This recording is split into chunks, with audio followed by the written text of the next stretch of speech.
Side crow is really awesome because it looks really strong, it looks really cool, it's an arm balance, but it's not actually that difficult to get into. So I'll show you the full pose first, and then I'll give you some modifications to help you out along the way. So full pose looks like this. You're turning the knees to the side, bringing the hands on the side of the leg, leaning into the fingertips, coming up on the toes. Take the chest forward, squeeze the heels in toward the ribs. To come down, retrace your steps, toes down, and then come back to neutral. So from the other side, assuming that you're facing, the side of your mat, turn the knees to the left and bring the hands under the shoulders, shoulder width apart. Fingers are spread wide. The knees, you want to be relatively neutral when you start to come into it.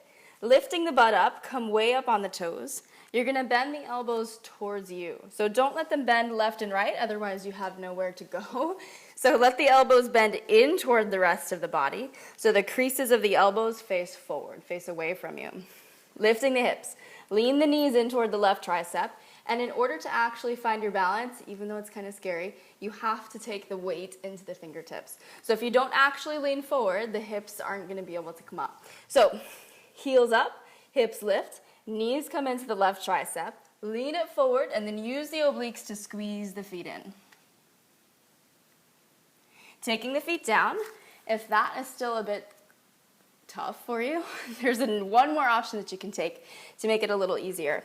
So you can actually use the other hip on the right elbow to give yourself more of a surface to balance on.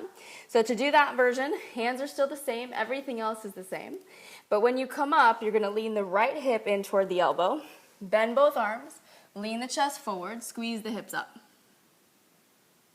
And then let the feet come down. So a few things. You're using the strength of the obliques to get your hips off the floor. You have to lean the chest forward. And then finally, don't let the elbows, or don't let the shoulders drop below 90 degrees. So when you dip the chest down, you want to make sure that you stay relatively high. Don't let one side pop down over the other. Keep them even. Try both sides. One side might be a little bit stronger than the other.